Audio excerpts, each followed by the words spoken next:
I'm going to tell you a story.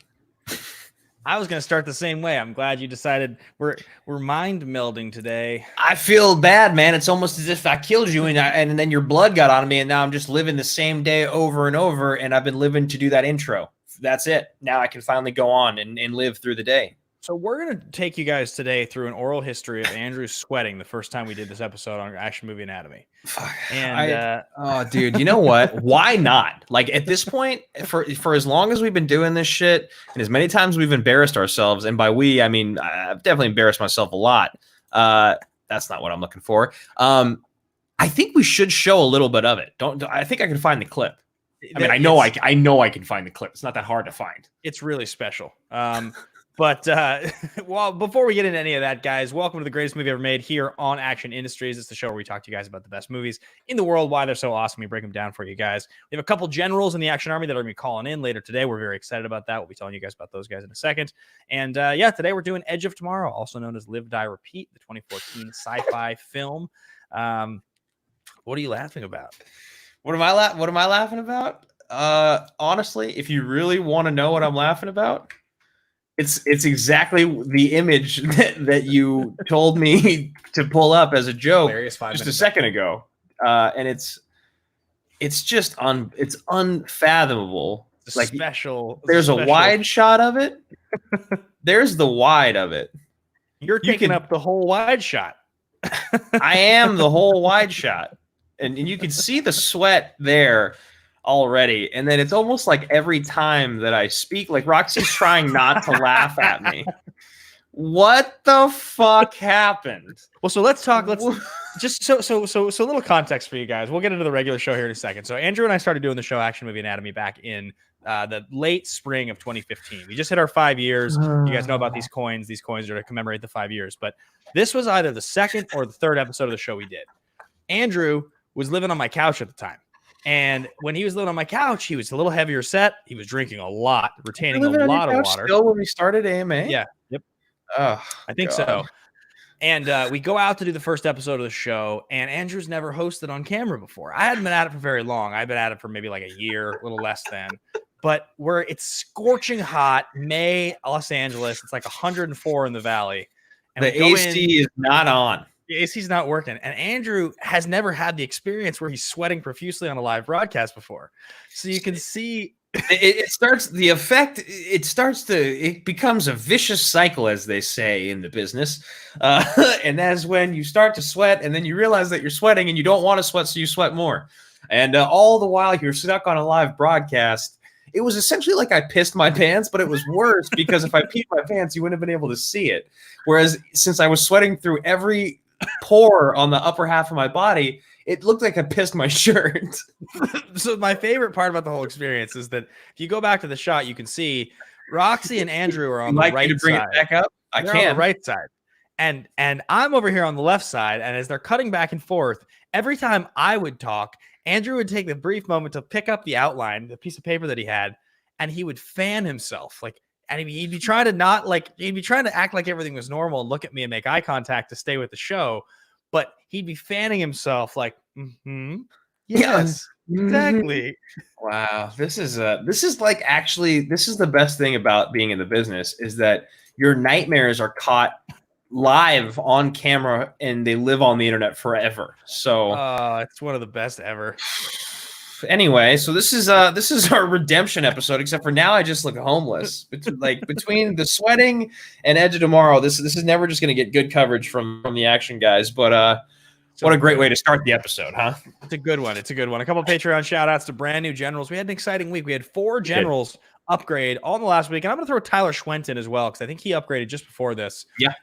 Tyler Schwent, we had upload. We had Jose Montalvo, Sergio Vieira Jr., Ewood Burlage, and Trevor Fast all sign up at the general level, all upgrade. Big time salute to you, generals. Big time salute to you, generals. Thank you all for joining. It's an exciting time right now to be a general in the Action Army. There's a lot of things going on. There's shows you can be a part of. There's call signs going on.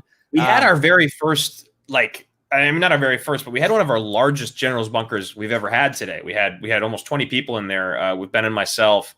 And it's so fun. Like Jerry, who's actually coming on the show today, call sign Jerry. Who knows? We might change it. He doesn't love it, but there was actually another thing we wanted to address, guys. There is a petition process. I mean, not a petition process. What did we say? An appeal process. An appeal process that has been set up by Action Industries for you to appeal your call sign. Now, look, due to COVID-19, the process has been slowed, and you might say, look, this didn't exist before COVID-19, but look, we're already a step ahead of you.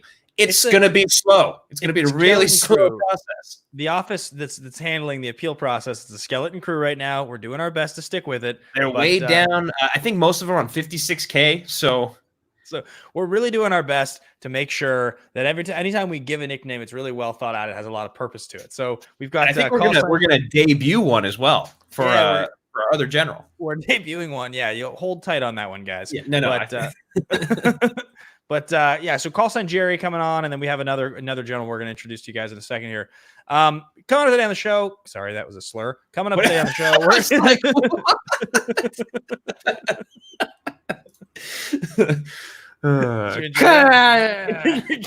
Coming today on the show. I was speaking so fast, I forgot how to string words together. We've got a bunch today on the show. This.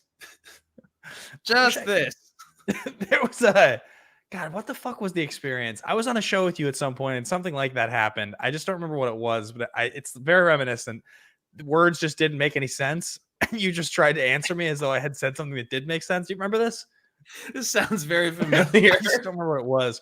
But anyway, guys, coming up today on the show, we are going to be doing a couple things. We're going to be ranking the 4 Cruise decades. Tom Cruise has been an A-list movie star in the 80s, 90s, 2000s, 2010s, now including the 2020s, but he hasn't released a movie yet this year. Each of the different eras has an incredible run, and we're going to be getting to that, doing a ranking of that. We're going to be talking about the potential Edge of Tomorrow sequel that they've talked about has been in development for a while, plus all the other fun stuff we do on the show, fist bump moment, favorite line, all that cool stuff. So get hyped, get excited, stay tuned for our debut of our new general call signs. And I think without further ado, Drew, I want to ask you a question. And this is one that I wrote this into the outline because we got rid of the initial idea we were doing with elevator pitch. We got rid of the whole idea we were doing with the why this is the greatest movie ever made. But we are doing movies that we love. That's the nature of this show. Movies that we really believe truly have something to offer. And so I think the question I'll ask you to start the show is, will this movie continue to be revisited 20 years from now?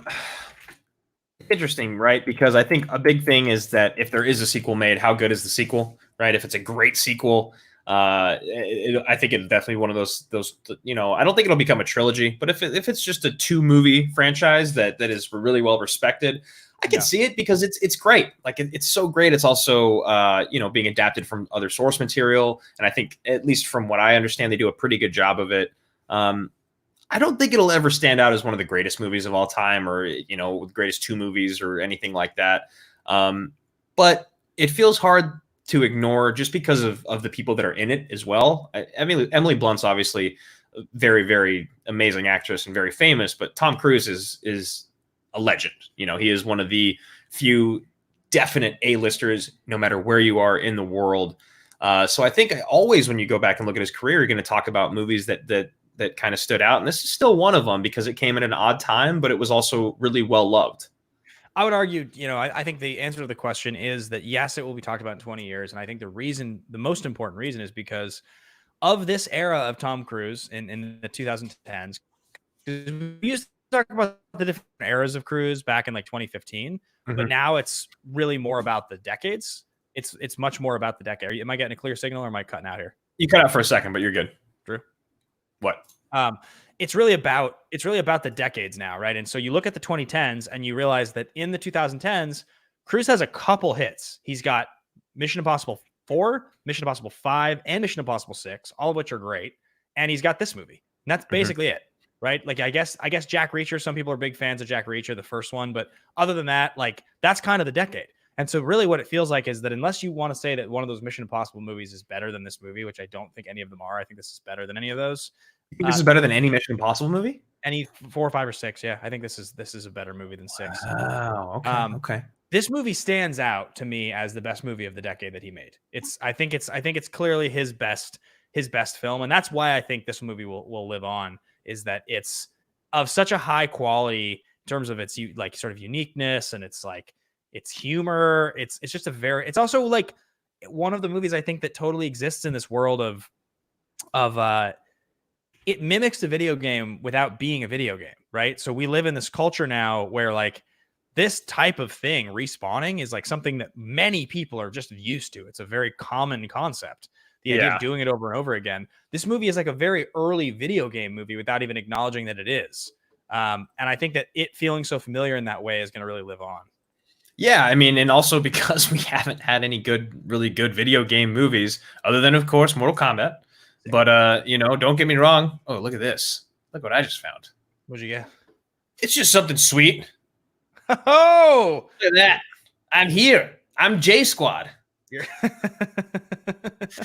I think you make a lot of really sound points, and I think it is interesting that we haven't had a lot of great video game movies. Obviously, this isn't one, but it is interesting, the idea of like respawning and what you would do with that. It's also just like a very fun and interesting take on like what an action movie Groundhog Day would look like. And this is what it would look like, right? Because this is literally what some people make careers off of in video games. They're called speed runs. That's what they are. You play a game so many goddamn times that you know every way to get around the map, the fastest way with engaging as few enemies as possible to get to the goal in the shortest amount of time. And like, you watch them do that in this movie, and they're like planning out. She's like, I'm gonna go up here 30 paces, and I kill on the left, and then what? Then what? He's like, I'm trying to remember. Hold on, I remember doing that shit with my friends.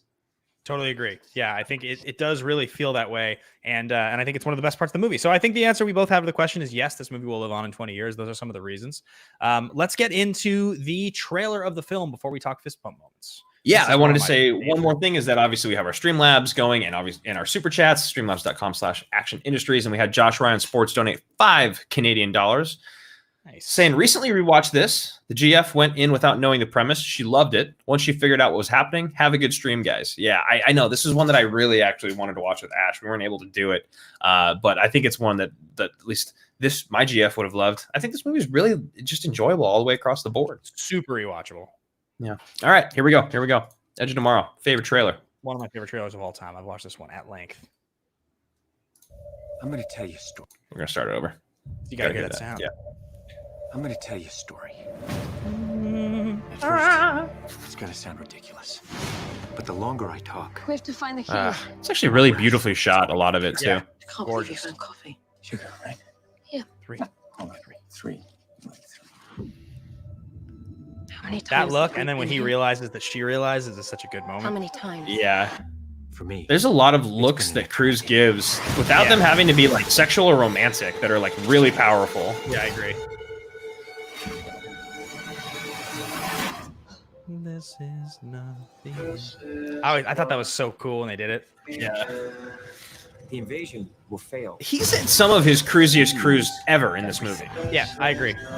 He harnesses his cruisiness in a way in this movie that's like almost unmatched. And like one of my favorite things is that no one gives a shit. Landing on Yeah. that beach. They just like just ignore it. Soldier.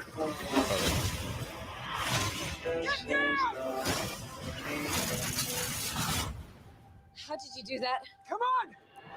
Come find me when you wake up. God damn, she's so good. That so scene, good. that scene gave me chills today. And Mr. and Mrs. Smith. Cruise on a motorcycle. Oh, the yoga move. Come on. What happened to you happened to me. You hijacked their power. How do I control it? You have to die. Every day. Keep coming I've seen here this and movie I'll more times train than most. I think I've probably seen this movie 15 times. Again. God, this trailer is so good. Yeah. Your leg's broken. No! No? Then you better start over. Oh, come on! Yeah. For my Alzheimer's. Came out on my birthday. Soldier. Of course you're not. You're a weapon. It's like, yeah, I can't wait to talk about this Conquer the movie. rest of the world. Gleason's great also. You changed He is. He does a great job. We are not equipped for what's out there.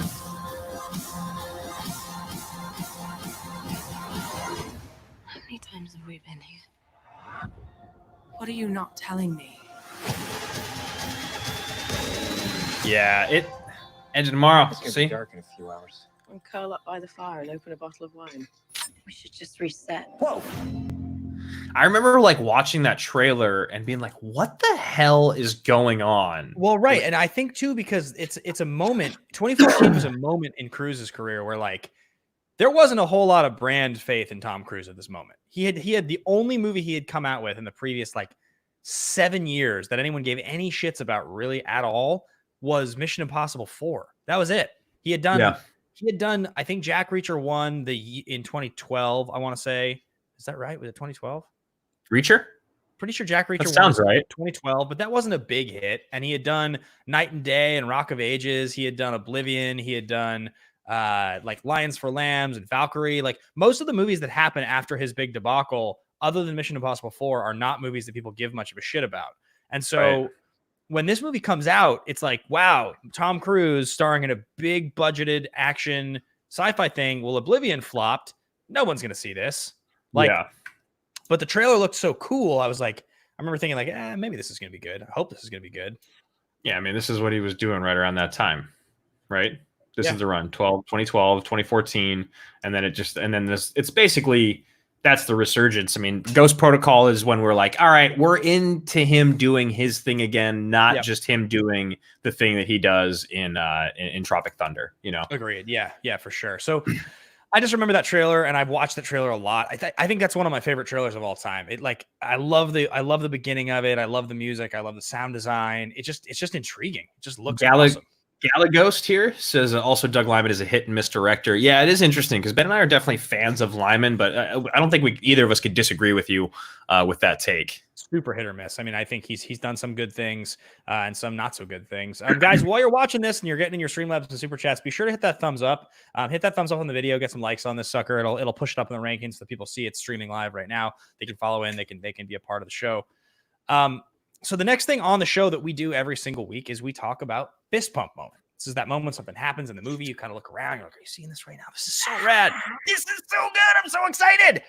And we have a couple generals calling in just a minute. I think maybe we bring them in as soon as they're here. Yeah, they're already here, so let's bring them in. We'll go in order of when they showed up, and it was actually call sign Jerry who showed up first. And I'll be honest, Ben, I think he's warming up to it, but more than anything, I think he understands the appeal process with Action Industries, and he knows that he's pretty much stuck with it. So let's bring him on. Call sign Jerry. General, how you doing, brother? Salute. Doing good. It's just a little hot in here. You know? Oh yeah. Okay. All right. I can see your face.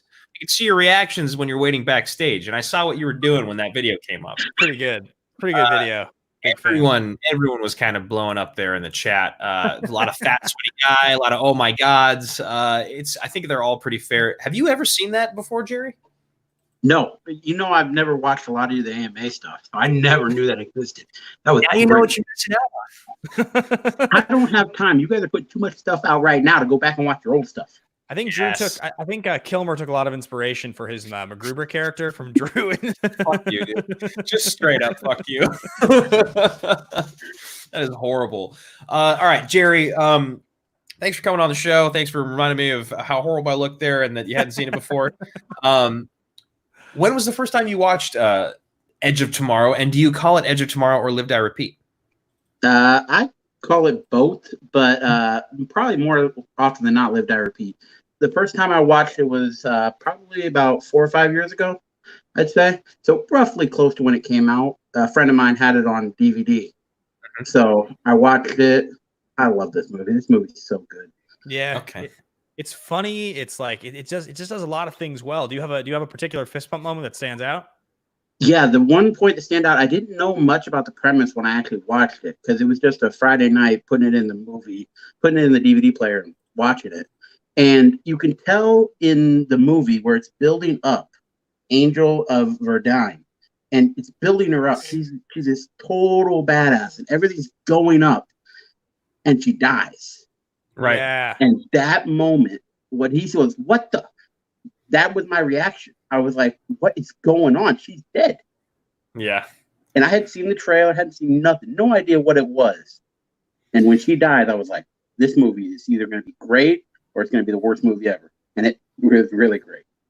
I mean, that's one of those things about movies like this and the trailer, right? Because the trailer gives away so much when you go back and you watch trailer 2. That's trailer 2. So I don't know how much trailer 1 gives away, but that's trailer 2. And I think it gives a lot away. Like, I think if you've seen the movie before and you miss watching it, but you don't have time, it's like one of those things when you're like craving like a whole piece of pizza, but you're like, if I just eat one slice, it'll probably get the craving out of the way. That's what the trailer does because it gives away so much of the movie. Going in blind, I think it makes this movie like at least 5 times to 10 times better. Like not knowing anything about, the resetting essentially. Yeah. Jerry, were you always a Tom Cruise fan, or were you? Was this kind of like the time you became a fan? I wouldn't even say I like Tom Cruise. I wouldn't say I'm like a huge fan. I've only seen 2 or 3 of his movies. Okay, got a couple of the Mission Impossibles and this, and then The Mummy, which I don't even consider that a movie. So. That's fair. But honestly, this movie, I like Tom Cruise in it, but he's not the star of this movie for me. It's Emily Blunt. Yeah, she kicks so much ass in this movie. Well, it's just so much about. Go ahead. I do have to say though, I think as great as she is, what you said, Drew, about the cruisiness, I don't think there's almost another star that comes to mind that could have pulled off what Cruise pulls off in this movie. It's super, super, super specific. Well, it's because we talk about the cruisiness, and one of the things that, was it the GQ article or whatever article it was, they talked about that aggressive sincerity. Yeah. So that aggressive sincerity is actually the best thing about his cruisiest cruise in this movie, because like every single time that he finishes one of his incredibly, what's that word I'm looking? Why can't I think of the word? Oh my God. What is happening to me right now? I'm having a brain fart. When he's basically talking to people in the beginning and he's trying to persuade them, incredibly persuasive. What is going on with me today? Conversations in any other movie, that's the moment where they'd be like, okay, fine. Or like, yep, you get your phone call, or okay, fine, let's go here. Yeah. And he's so convincing and he's so all in that I love that every time they don't give a shit. And that's why the Cruisiest Cruise is used at its utmost, is because you see how good he is at it. But then the movie's like, we don't care. The movie has to go on. The storyline must go on. And like, that's why I think no one could have done it other than him, because he's so good at doing that thing. Yeah, I agree. But I know where you're coming from, Jerry. Do you the Emily Blunt being a star thing? I think she's pretty amazing in this movie. I can't think of a lot of actresses that would have sold me as hard as she does. Mm-hmm. It's her reactions to all of Cruise's things, and when she realizes it, you believe that she's realizing this for the first time, even though you watched the whole movie and seen her realize things. Every time it seems like this is the first time she's realized it. Yeah. And I'm actually going to so well. talk about one of her realizations in my fist pump. Jerry, is there anything else that you want to say about Live, Die? Do you have a favorite line? Is there any other thing you want to get off your chest that you just love so much about this movie? And also, I have to ask you about Paxton. So first, is there anything else that you want to get off your chest? I really enjoy this movie. This movie is funny, engaging, and heartwarming at the same time. How fucking good was Paxton, dude? Dude, he's so good in this movie. Watching it again, it's like I remember listening to Cruz on Hardwick's podcast back in 2014, and he's talking about this movie. I've actually listened to this interview with him twice because it's one of the few like hour-long interviews I've ever heard him do. Mm-hmm. And he's like talking about the Paxton speech, and he's like, I think that speech is so great. I think people are going to be quoting that speech years from now. Paxton is so great in that moment. I mean, how good was that? You know, and he's saying it. I was like, he's hyping up his own movie. You know, he's blowing smoke, but like, he's right. It's a great speech. Yeah. It's a great fucking speech.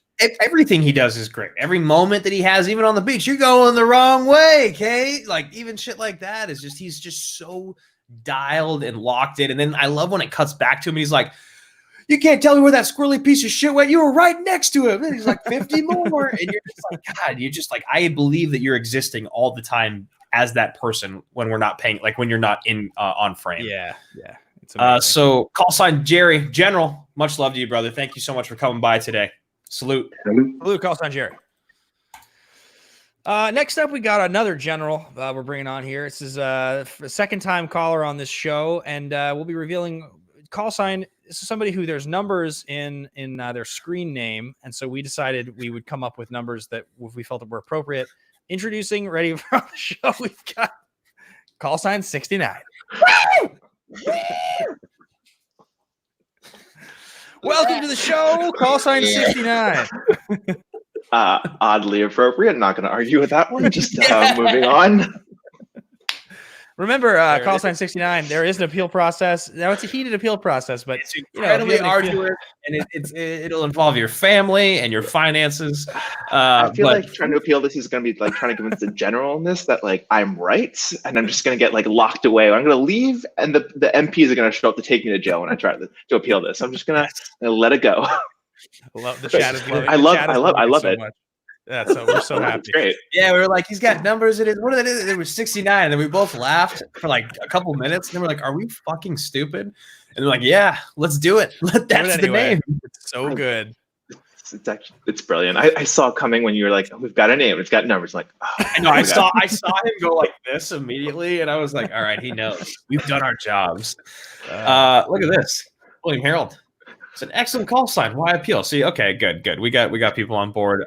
So, dude, you're a regular on the show at this point. You've called in on like 20% of our episodes as of now. You guys have good taste in movie. What can I say? So I'm gonna start off with the same thing I asked Jerry, dude. When was the first time that you saw this movie, and what was your feeling on first viewing?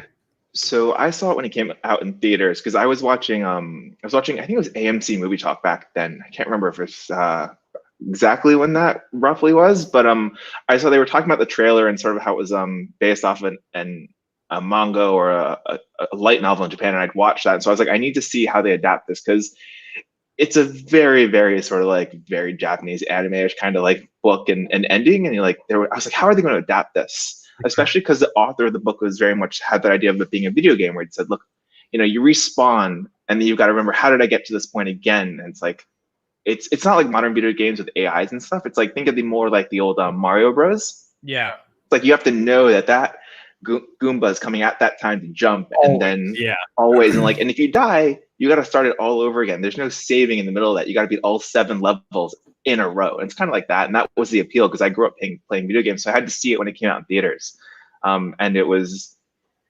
amazing. Like it just. Correct me, and actually not even correct me, help me here because, and Ben, you as well. I remember on our episode we talked about the original ending. It was a different ending, right? Either in the manga or they had filmed it, and I think maybe they both died or something like that. Do you remember this, Ben, or Alec? I don't know about the original ending for the movie. I know that in the manga she dies. Like he has to kill her though. So in the book, basically they're both antennas because they've been reliving it so often. Mm-hmm. So unless one of them dies, they'll both keep resetting the day. So it doesn't matter that they win. Got it. I think I said on the show that I think it would have been a better movie if he did that at the end because the end feels like kind of like fantastic fairy tale. And I think that's maybe what I said. So I'm so glad that you could remind us of that. I totally forgot Yeah, that is interesting. Because how do you guys feel about the end of the movie? Because I said, I believe in our general's bunker. I didn't. It didn't bother me as much as it had in the past. I actually didn't mind, but the certain things that actually did bother me were things I didn't think that would. Like, for instance, when Tom is training, many times he like gets injured so badly so quickly, and it's very realistic. Like I broke my back. Like I can only feel my face, and it's like because he gets hit by that machine, right? Yeah, right. But he's like hanging off the side of a plane, not in his armor, getting thrown around, thrown through a building, and then he's not injured at all. So that was the thing that kind of pulled me out of it. But otherwise, I didn't really mind kind of the crazy action ending. What do you guys think? I'll let you jump in here, Alec. I didn't know how they were going to adapt it because it didn't seem the kind of ending they would let them get away with in Hollywood. And I said this in the chat earlier to Bruce Williams, someone, and it was like, look, I would have loved to see that in the theater, but like, I don't think you can get away with Tom Cruise killing Emily Blunt. Like, it doesn't matter that it works to the story or like how you interpret it. Like, I just think that if you do test screening, nobody's going to buy that, or it's not going to make them happy. So I think how they got around that works for me, just because for a big budget action movie, I don't think that's ever going to fly. Yeah. Yeah, the ending for me, the hard part about the ending is I find it to be the most like boring part of the movie. I just think it's like I don't really care about any of the final battle. Like they have to go and fly the big like kind of broken down plane with the mimics coming after them, and the guys from the crew on the back, and they like sacrifice themselves and they get into the Louvre and all that. It's just like most of all that stuff is just like so much less entertaining than the first 45 minutes of the movie. Like this movie, pretty much this movie from the opening frame, I would say, through the time that Cruise realized, like through the time, it's like really after the farmhouse. Like once he realizes the Louvre is, I think, like where the movie starts to like lose me a little bit because everything up to that point is perfect. Because the best thing about the movie, and you know, it's so funny, and I'm actually so glad that we did this 2 weeks after Mad Max, is because Mad Max is literally the kind of the outlier in our theory behind our favorite action movies, which is like the moments in between the action and the best. Whereas in Mad Max, that's not true. The action is the best part of Mad Max Fury Road. But in this movie, it is 100% what we talk about. Like the forming relationship of Cruise and Blunt throughout this, and like them learning how to progress in the battlefield, and him being an idiot, and like all of that is truly the meat and potatoes, the best shit that you just want to chew on about this movie.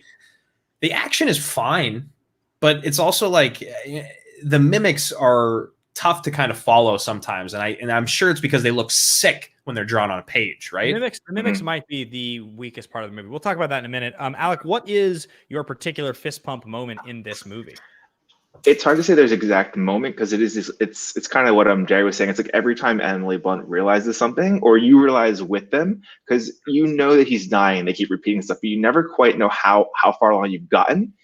So the best one I have is when they're doing that, when they're driving the car after they've gotten off the beach, and you just think they're having a regular conversation. She's like, "I'm not going to tell you," and it's like, "Well, you do at this point." Right. I was like, "Wait. How many times? How far have you driven this again?" Like it's a realization every time you've progressed.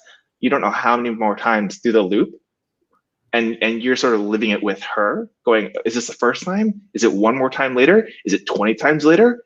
And so it's that realization that always gets me. And so it's just like, oh, yes. The farmhouse stuff is really great, and I'm excited to talk about that in a little bit here. But yeah, I agree with you. I think those moments of realization, Drew, you mentioned this earlier, but the looks that Cruise gives a lot. They both communicate with their eyes in this movie really well. I actually think that a lot of the story gets told with their reactions to each other. Like there's a lot of reading between the lines because it's not all that obvious because Cruise is not saying everything. Yeah, because he can't, and it would be super lame. You know, it's like there's this great thing about Groundhog Day where you want to hear him say everything because it's funny, but in an action movie you can't. Like they already say so much, you need some to be left open to interpretation. All right, General, call sign 69. Is there anything else? 69. Oh no, I love it. All right, good. No, that's it. It's one of my favorite movies, and I think it encompasses the video game idea more than any actual video game movie we've seen, just because it is that whole, you respawn, you start over till you get it right. I agree, my friend. 100%, man. Salute, brother. Salute. I'm so glad he enjoyed it. I know. You're a genius. Made my day. So we didn't even get to say ours yet. Yeah, so you want to jump in first? Yeah, I think so. Because I don't think it'll steal yours. But we'll see. So it's a total reaction moment, and it's that moment that I was talking about that gave me chills. It was watching today. It's Blunt's realization of Cruz and what he's doing and how he's doing it, and then he says something to her, and she immediately recognizes. She's like, "All right, this guy is in no condition to win this day. So what am I going to do? I'm not going to waste my time. He is me. I'm just going to die." She throws her sword down, and then you get the line, "Come find me." And he's like, "What?" She's like, "Come find me when you wake up." And then she dies. And I got chills, man, because she's so good. She's such a badass on the battlefield. And that moment it comes together. Like Lyman draws that moment up perfectly. Yeah. It's like it's coming up with a flea flicker in the last, fourth and 1 or 4th and 20 or whatever. And like it comes out perfectly because that moment is going to happen. Obviously after you've seen it before, but it still hits the same every single time. And I just love it. I absolutely love it. Yeah, if there's a lot for me, there's really a ton for me, but I think probably the one that I'll go with today has got to be when she realizes that Cruz knows, and she gets up and he gives her the keys and she starts to walk outside towards the helicopter, and he has that moment because this is the Cruz, like this is like that stuff he's best at, and he looks at her and he's like, "Rita, if you get in the helicopter, you die. This is as far as you ever make it." Like when he says that line, it's so heartbreaking because you're like, he's slowly but surely in a Denzel Washington and Deja Vu kind of way been falling in love with you a little bit at a time every day that he's had to live for for thousands of times. He knows everything about you. He watches you die and it crushes him. And in this moment, he's saying like, we've tried so many ways, but I can't save you. And he knows she's going to get in the helicopter anyway. He knows. That's why he had to lie to her. Yeah, there's one of those looks that he gives. I think it's the sequence right before they get the farthest that they ever go, because after that he becomes despondent. I think it's right before that sequence where he gives her that look in training, and he's just staring at her, and she's like, "What?" Yeah, and he's just staring, and it's like, you have totally fallen in love with this person. And even though it doesn't have to be romantic, because honestly, it doesn't have to be romantic. It can be the same thing of just like you care about someone so much and you want them to survive. That's it. You just love them and you want them to survive. It doesn't have to be like an in love type of thing, because even when they have their kiss, it's kind of just like, well, you're a man and you're a woman, and like this is a heightened moment. Can we just hug? We might as well just kiss. We're probably both gonna fucking die. It doesn't feel like an explosion of emotion, as we used to say. Remember what I mean? You know what I mean? Yeah, totally. So yeah, I love that. I think that's a great moment, man. The two of them, I want them in another movie together.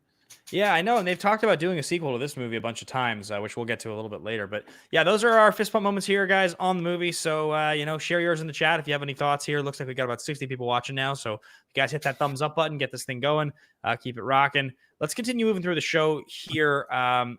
So we missed something.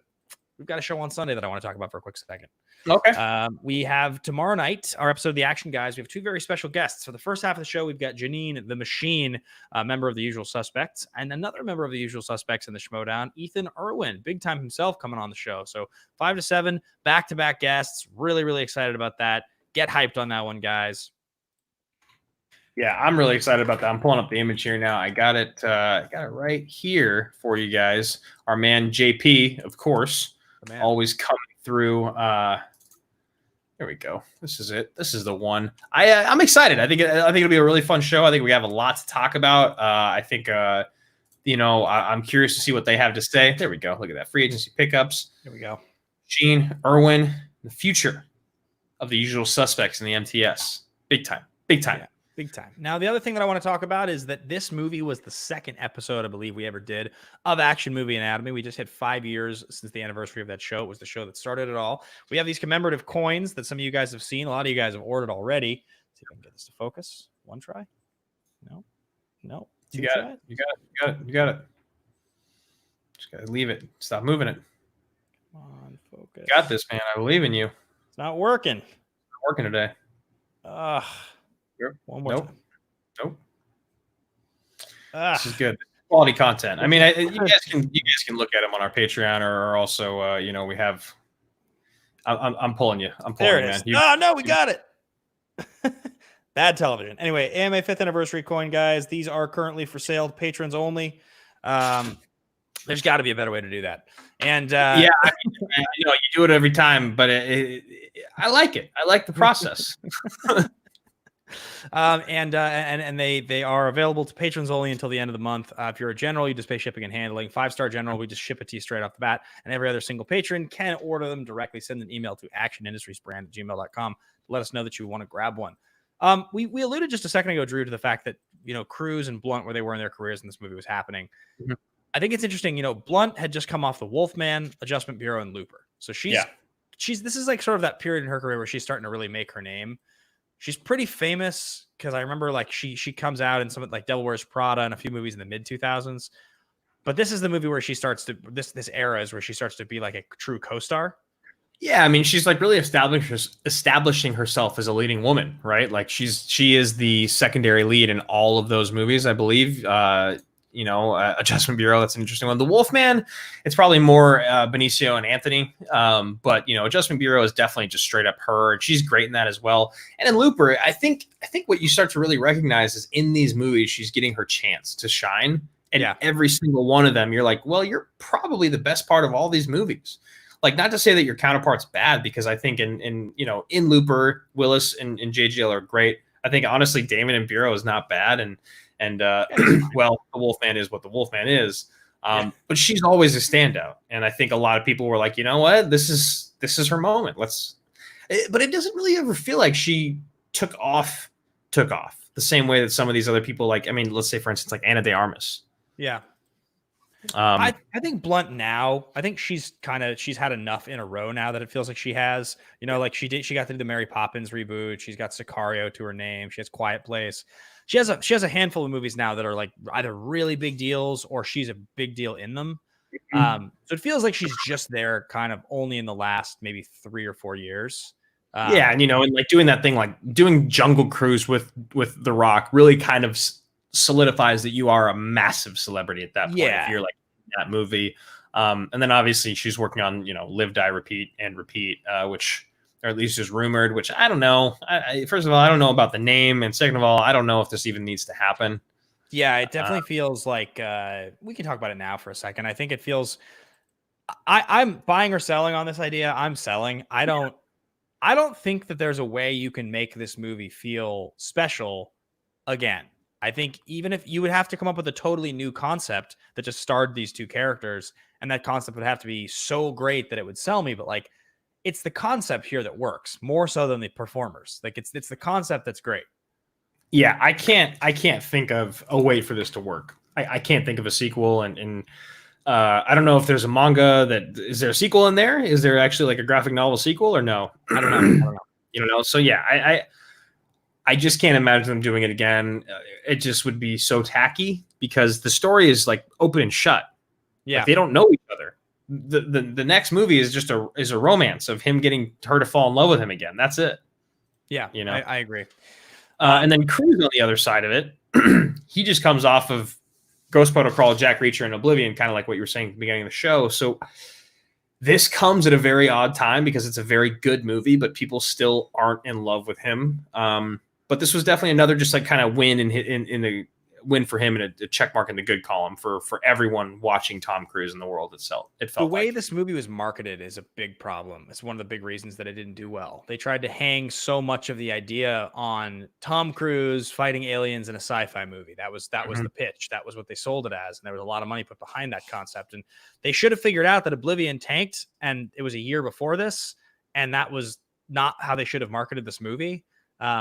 They should have figured out also that it was so close to Oblivion and that movie had been so generically bad, like that they shouldn't go out there and try to do another one of these the same way, which is kind of exactly what happened. But I also think that this is a moment in Cruise's career when he was having to realize that he couldn't just go do that. Like, people weren't as clear on that back then.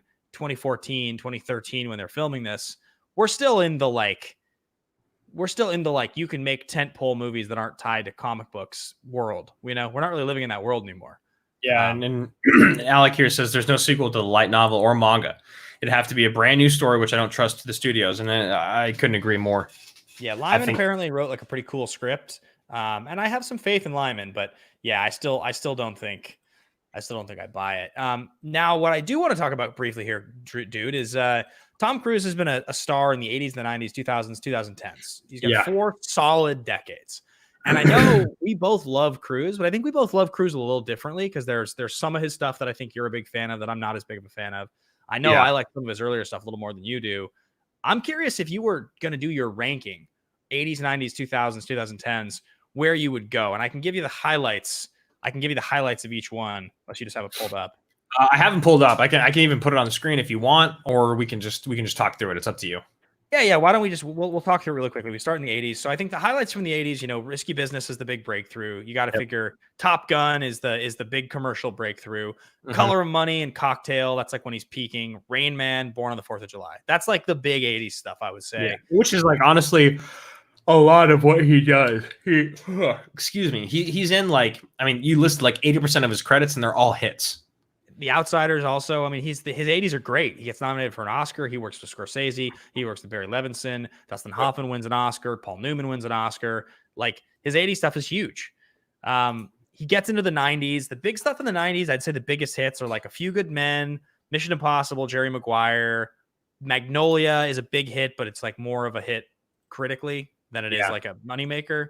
And then like, The Firm, Days of Thunder. But his 90s is like really odd because it's like it's kind of the time that I really got to know who Cruise was, or like he came on my map. But I don't love his 90s. I really don't. I mean, there's some really good movies in there. I really love A Few Good Men. Obviously, Jerry's great. And Magnolia, his performance in there is incredible. But otherwise, it's kind of a weird decade for him.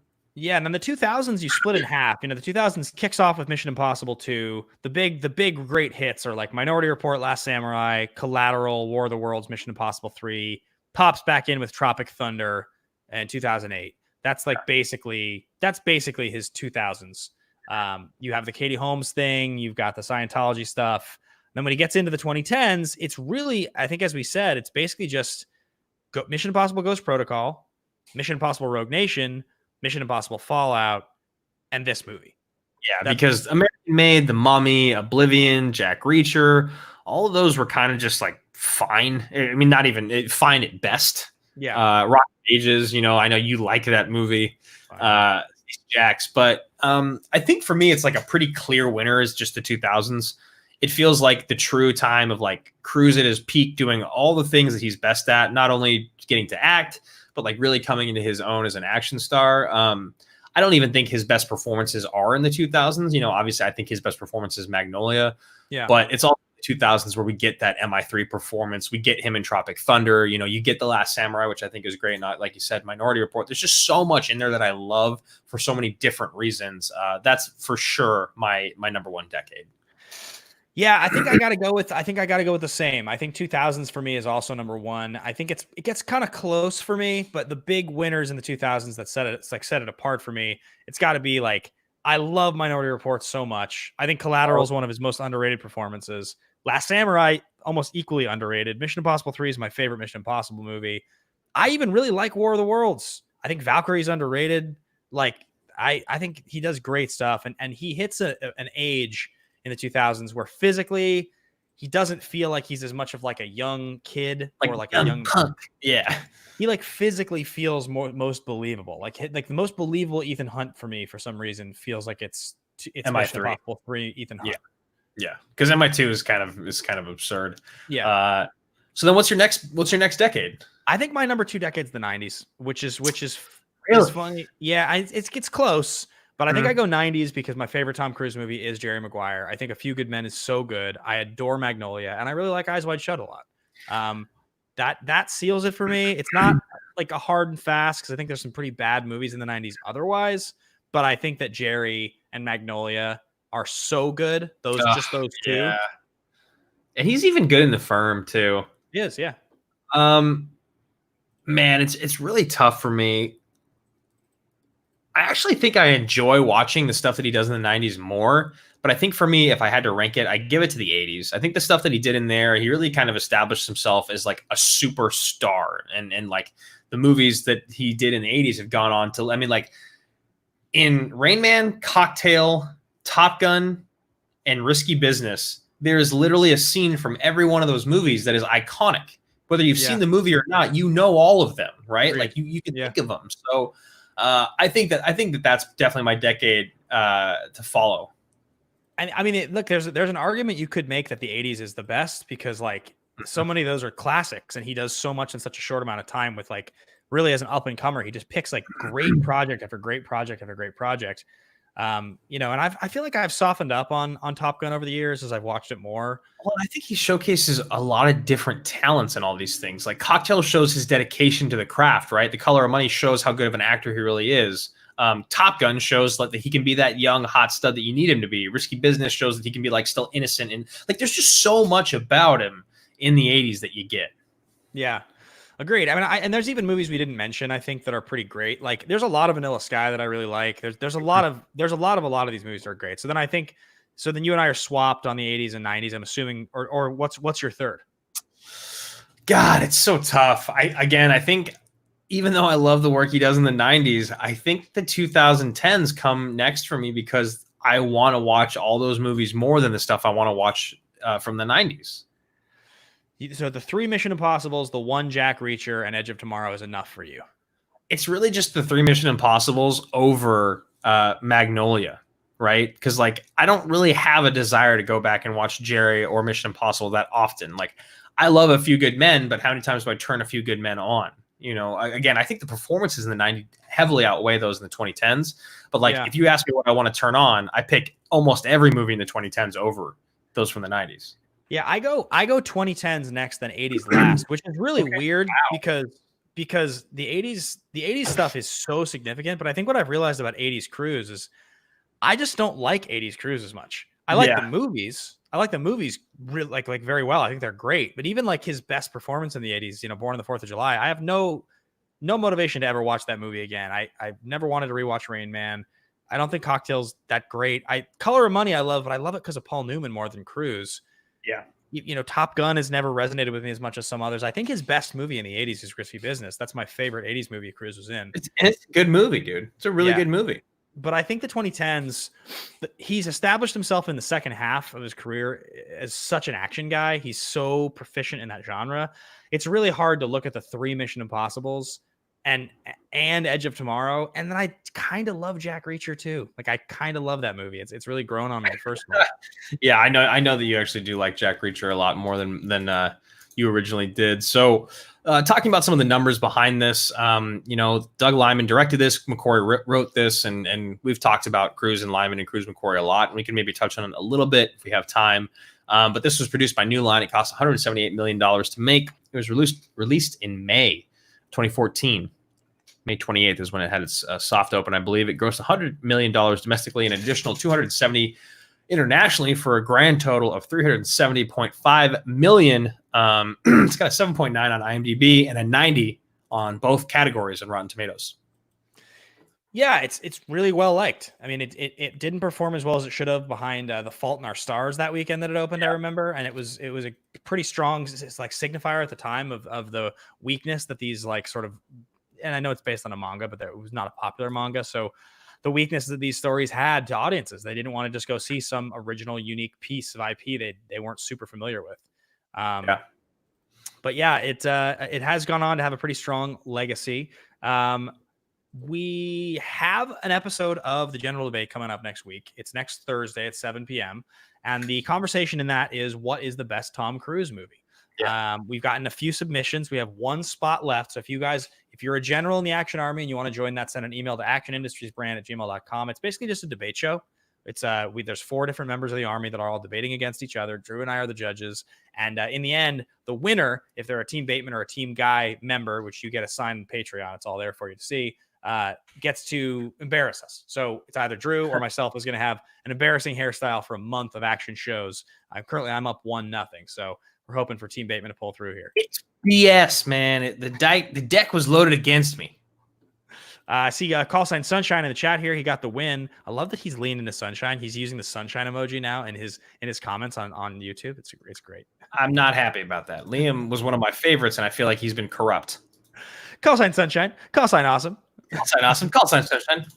Yeah, and we I have the link here for the original the inaugural, I guess, general debate. I'm gonna put it in the chat for you guys in case you want to go check that out. If you want to get involved, it's so fun. The show is so freaking fun, and if you're a general, we got one spot open. So let us know if you want to argue for what the greatest Tom Cruise movie is. That's gonna be next Thursday at 7:30 p.m. 7 p.m. flat. Yeah, we're doing that. And then, yeah, obviously tomorrow back 5 o'clock with Ethan Irwin and Janine the Machine to talk things all MTS trades and the future of the usual suspects. Ben, we got about 5 minutes left and a couple more things to get through. Yeah. We've got Rats and King here with the $2 super chat. We were doing Groundhog Day today, right? He says. Yeah, I mean, that's like we said, it feels like the action movie Groundhog Day. Really totally does. So what I want to talk about really quickly before we get out of here, because I know we're gonna pitch next week's show in a second. We're gonna talk a little about this with the generals, but I wanted to ask you about the mimics because watching the movie back, the third act stuff is a little loose for me because it starts to feel like a generic action movie. But I was really feeling like the biggest failure this movie has is that there's never a scene in which anybody, whether it's Gleason in all his glory or it's Paxton or anybody, says like, this is how you kill the mimics. They have a central nervous system inside their forehead. If you take it out, it kills them. Like that little piece of information would have been so helpful at any point because what it feels like is they're invincible. And if you shoot them, sometimes when they die. Need to kill them. Yeah. Yeah, I've always kind of felt this way about them. I think they're kind of hard to follow as enemies. Like, one of the best thing about the Uruk-hai and Lord of the Rings is like they're so easy to track, right? They're so close to being human that and they sound human. And I don't think they needed to be humanoid. I just think they need to be something more relatable, something that you could kind of because like you said, they do feel invulnerable. Why can they fly? Why are they in the water? Why do they come out of the ground? Like, which ones do you kill again? Which ones are you not supposed to kill? Like, it's a lot. And if you watch it a bunch of times, it's easier to follow. But they do feel a lot like that thing that you and I talk about, which is like the faceless army of CGI villains that I just could not care less about. So Ryan Chandler here in the chat says they already said that in Starship Troopers. Neil Patrick Harris gave a demo. Yeah, I mean, I would have been fine with like a little 20-second demo. It's kind of all you need. It's like that's what Sam Neill does in Jurassic Park when he's talking about the raptors. Like you take a second, you explain the way these things work, and it just makes them seem more defeatable. Right? Or makes him seem more of a worthy adversary instead of just like this CGI thing that's going to kill everyone other than Tom Cruise.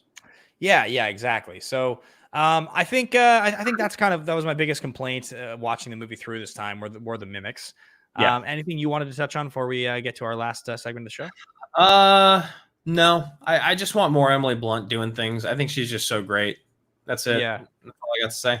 You know what? Last question I have for you, because we didn't get to talk about it as much as I would have liked.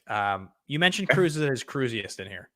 Yes. What is your cruisiest cruise scene? The one that when you watch it, you're like, fucking A, man. I think my cruisiest cruise scene is the one that he has with Gleason in the beginning, because he does that thing that he does as TJ Mackey where he's super fucking slimy also. Yeah. Where he's like, I got a list of people to recommend. And you're just like, oh God, everything about you. So like, we want you to die. You deserve to die. Like you're just sacrificing hundreds of thousands of souls. That scene is so good because he has moments again where you think he's convinced Gleason, because in any other movie that guy gets convinced. Yeah. I think that's it. I think that's the cruisiest cruise, because then you also see the repercussions in the way that he responds when people tell him no. I love he's like not a soldier. I can't stand the sight of blood. Yes. But right off the bat, a couple people come to mind. He is different. It's a different side of Cruise than you're used to seeing. Yeah. And it's great. He's employing all of it. I think for me, the cruisiest cruise has got to be the one when he runs in and he knows everything about J Squad and they're playing the cards. Yeah. I love that one so much because like he runs in and he's like, there's a flush on the bed, clubs, spades. Clubs. Yeah. And he's like, thanks a lot, asshole. And he goes, have you ever seen me before in your life? And she's like, bitch, I don't know you. He goes, yes, exactly. Thank you. Yeah. He's like, I'll be honest, I hate her accent. I think her accent is so appalling in this. And if that's what she really sounds like, then like, I apologize, but like, it's a bad choice. I don't know what she's doing. Yeah, but I love that scene. And I also that one, and I also love in the next one when Paxton walks him in and he already knows, and he's like, "Nope, I'm gonna see right here." And he's like, "Keys in your left pocket." Left pocket. Paxton's like, "What the?" And he just goes to shake his hand, and just shakes it. Just like, looks at him all weird. Paxton is just so good. What the hell were you thinking? Yeah, I think he almost anchors the first like 30 minutes of the movie or the first 20 minutes that he's in the movie, because like he really grounds everything in, and he's also like just funny enough. Yeah. But he's the guy that is good enough to stop Cruz. You're gonna miss your moment. I love that guy. I love Miss Paxton so much. That shit is great. So guys, we only have one last thing left to talk about this week, and it's called The Pitch. Wow. Nice. Low. I like that Low. There's only 5 movies left on our original list that we're going to do for the greatest movie ever made. And then after that, we're going to work through a different list of movies that have never been covered on AMA. New list of movies. Wild.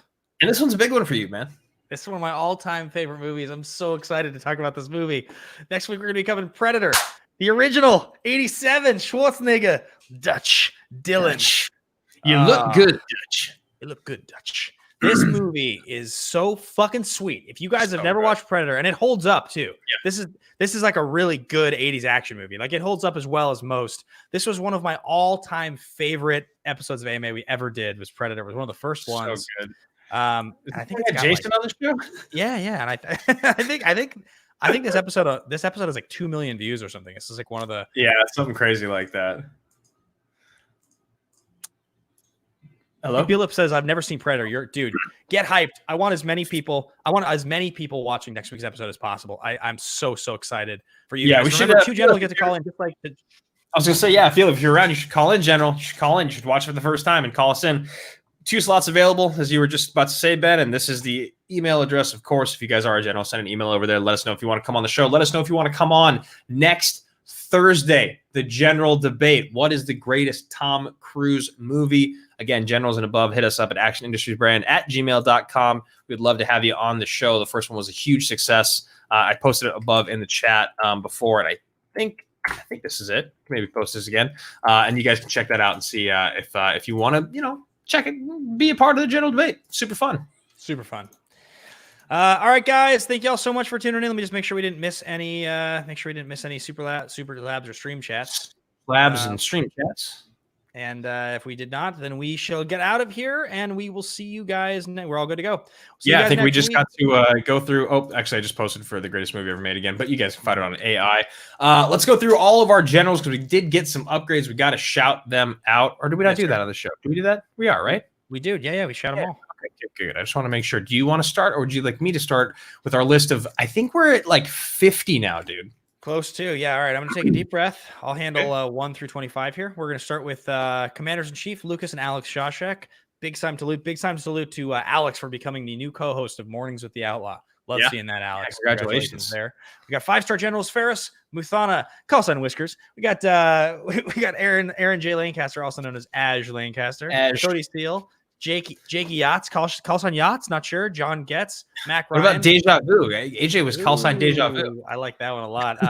Call sign PLD. We got call sign 69. We got Andrew Hayes, call sign Cash, named Brandon Buckingham. Brandy Parker, Danny Joyce, call sign Danny Phantom, sick.